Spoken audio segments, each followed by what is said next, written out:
Hi, I'm Terrell Turner, the host of the Business Talk Library, and today I have a special guest on, Andrew Scheffer. And the reason why I think this one is interesting is because there are two aspects about his profile that I think is very, very interesting. Is he is a financial advisor with Edward Jones, but also he is the founder of the Monk Academy. So we'll talk all about that. Welcome to the show, Andrew. Thank you very much. Pleasure to be here. Absolutely. Now, before we jump into, your professional and your background about the Monk School and Edward Jones, tell us a little bit about your background before you started with Edward Jones and the Monk School. Yeah, sure. After college, I went to Johns Hopkins University, which was it's a top educational institution in this country, but it also has one of the highest workloads in the country. And I wasn't aware of that fully before I started there. So I found myself, overwhelmed basically with the amount of work there was to do and the pressure and stress of being in this very competitive environment. And so stress and anxiety, these all surfaced. And what I found is when I got stressed, and we've probably all experienced this on a test, I got worse. I'd start to forget stuff that I actually knew. And so this sent me on a quest to figure out how to get my mind in its best shape so that if I was, could access what I actually already knew and use it then to learn more as well. But I was finding that I wasn't testing at the level that I knew was possible. I knew more than I was able to communicate. And so I wanted to figure out what was setting me back. And that set me on a quest to study the mind, really. And I started doing simple exercises that I learned from books about how to refocus your attention once the attention wanders off. And doing this repeatedly over a 2 month period, I noticed tremendous transformation in terms of my mind became less reactive, and I started to observe and notice things that were always present, but which I had been oblivious to before. And so Gotcha. that's what got me started on, the long story is I ended up traveling around the world with Buddhist monks for about 7 years full time, spent a number of years in silent, intensive meditation retreats, and then segued back to the business world by attending Wharton Business School because I made the case to them that these skills were critical. They were going to become, I said, if people understood the value of training their mind, they would be applying to do it the way they do to go to business school or college or any Wow. other sort of higher education. And so my mission was to help bridge what was at the time, and this was back in the 90s, kind of an oddball pursuit and help people bridge and see the relevance and access the best practices that are available, which you really had to travel and seek out. And so to start to make those more commercially available. So that's Gotcha. the short story. Gotcha. Now, I guess with that journey of I said the traveling the world with the Buddhist monks, and how did you, I guess, come to that conclusion to say, did you decide, hey, I'm going to do it for 7 years, or did you just kind of decide I'm going to start off, and then you just kept going down the path? Great question. Yeah, it was the latter. I mean, there was certainly no plan. And, my father always joked that he never thought I would last at it because I was somebody who enjoyed, cigars and enjoyed steak. And the idea of me being in these rustic, almost monastic environments it didn't seem possible with his view of who I was and what I enjoyed in life. So he thought it was going to be a very short pursuit. But what I came to see is that, if you can directly trigger happiness without having to have a title, without having to have a car, without having to have a job, without having to have a certain bank balance, if you can authentically be happy, not tell ourselves we should be happy, but if you can activate pure joy and happiness in your mind, in no matter what circumstances you face, then when you come back and you have all those things, you've got the full, what do they say, the full quad, right? You've got the worldly aspect and the inner aspect, and that is the goal. So people never thought I was going to last at this. And what's astonishing is that, they didn't always understand that I must be getting something pretty incredible to be giving up all of the things that my friends and my classmates were getting. They were going on to graduate school at the time. They were getting married. They were having children. They were making a lot of money. And here I was not having any of those things, but still doggedly pursuing it. But for some reason, particularly in my parents, it never triggered the thought that there must be something really compelling. They thought, what did we do wrong that our son is doing this oddball thing? So yeah, it started as first one was a 9-day retreat. Then I did another 9-day retreat. Then I did a 2-month course. And once I met my teacher, it was just like going back to the Johns Hopkins, all these people were pursuing degrees to become doctors. And you go to college, and then you go to medical school, and then you go to residency. And it's like a 10-year period. And when you get out, you're not the world's leading authority on anything. You're like the starting guy. And I had that sense with the practice of training the mind that after 10 years, and my teacher, was an incredible master, I had the sense that I would do it for 10 years and I would be like that doctor just graduating from medical school and really just starting to practice on my own. And Gotcha. that's what happened. And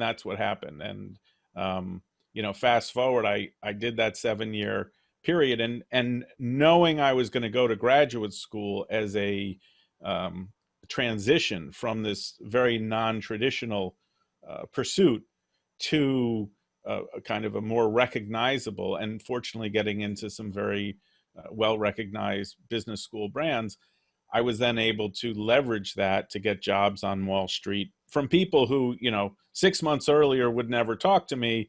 They were now offering me summer internships. So it's interesting how the perception can change so quickly. Gotcha.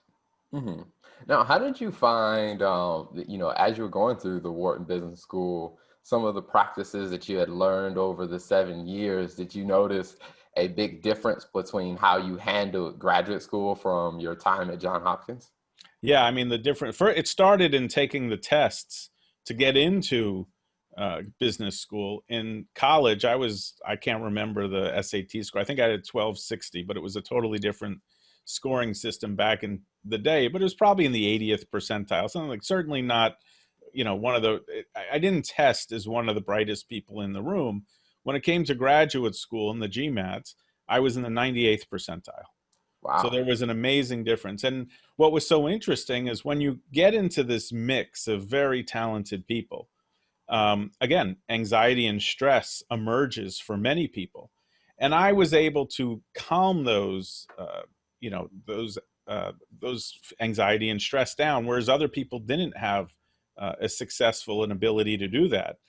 And what I came into realizing, and this was one of the great benefits outside of the amazing relationships I made, one of the great benefits was I knew how I fared in competing against the greatest minds in our country or in the world.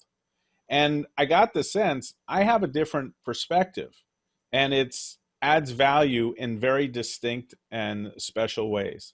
And it gave me a sense of confidence that I never would have had I not gone through that experience and be able to see, you know what, I wasn't at the bottom at all.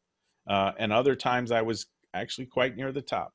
So it was a very revolutionizing experience, and made me feel a lot more comfortable and give me a lot more confidence, not because it gave me confidence, but I saw how I competed against other talented people. Gotcha, gotcha. Now tell us a little bit about, the Monk Academy. So what has that experience been like, and what does that entail? Yeah, I think again, we are so frequently taught how to think, how to be analytical, sometimes how to be creative. Um, and so what we're not taught is how not to think or how to stop thinking. And so sadly, all of this thinking gets people into a really bad place. It could be anxiety, it could be depression, self-criticism. And the problem is they've built this Ferrari, but they don't know how to drive it safely. And so the tools of training that a monk uses, again, are not about how to be active in the external world, although there are definitely guidelines for that. But it starts with figure out what's here. And so they teach you how to optimize your mind body process. And so then when you engage that in the worldly pursuits, now you have the ability to go forward, to go in reverse, to go in neutral, to go in low gear. Now you know how to work this mind body system a lot more effectively. And we're never taught that in traditional education. People assume, the general assumption is, if you get through and if you're getting good grades, you must have figured out what's going on in your mind, because how could you get A's if you don't have it figured out? But we know there are a lot of very successful and a lot of very wealthy people that have achieved in that sense, but they haven't figured out how to work the inner mind and make themselves happy there. So the Monk Academy is about bringing these practices, which are totally applicable in our everyday modern life, and applying them and learning them and getting skilled at them, and then applying them in daily life. Most of the training I did was in retreat centers. And people are right when they say, well, that's great. If you can get calm in a retreat center, then that's not so helpful when you're back in a job and your spouse is annoying you, or some colleague is doing something that's driving you crazy. You need tools that work in that environment. And so I've taken the tools that are powerful, that have been studied, and that are really effective, and showing people how to apply them in their everyday life so that they don't have to go off to the forest or the cave for the rest of their life, but they can get the benefit in the context of the daily life that we all live. Awesome. So where can people find you online or on social media to find out more about the Monk Academy?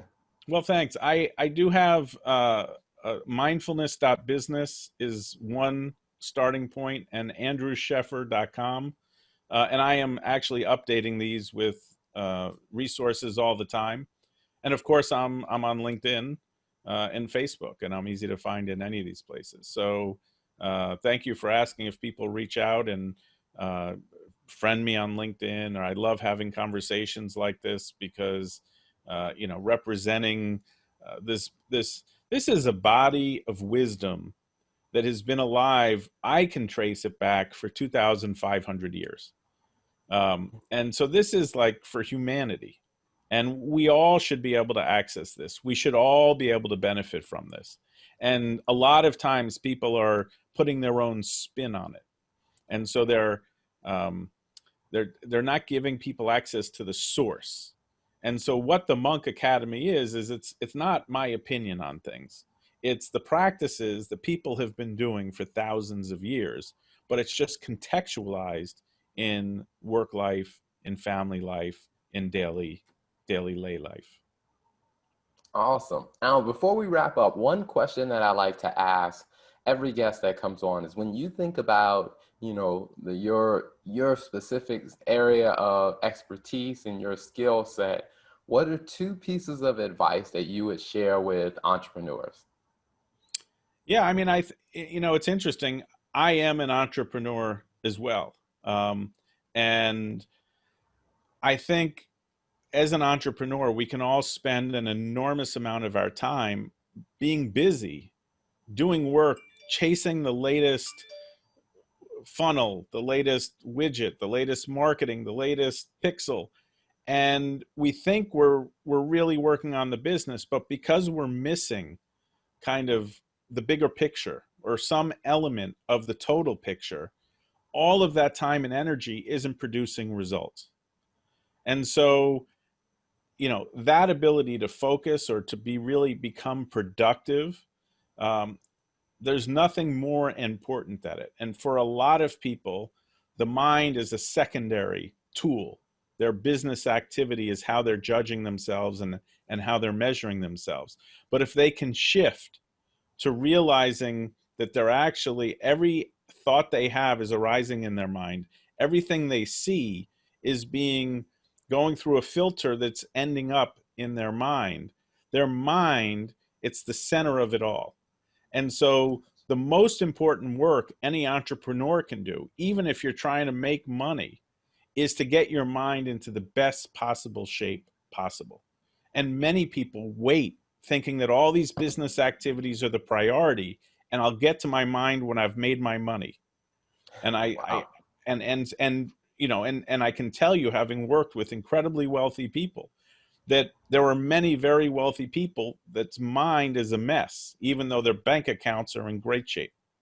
And so I think there's a vision for being an entrepreneur. If you want to be a happy entrepreneur, take care of your mind first, because the rest of the business, it ebbs and flows, it comes and goes. But your mind is going to be with you for the rest of your life. So treat that as your best friend, prioritize that, invest in that, and then you will never regret having done that. Awesome. Well, Andrew, thank you so much for coming on the show, for sharing your background. We'll definitely share those links so people can find you online and follow you and continue to keep up the great work. Well, thank you so much. Thank you for giving me a voice, and it's been a pleasure talking to you as part of the whole process, beforehand as well as today. Thanks for tuning in to the Business Talk Library. If you like what you heard and you want to hear more, be sure to click the subscribe button and follow us on all social media platforms as the Business Talk Library.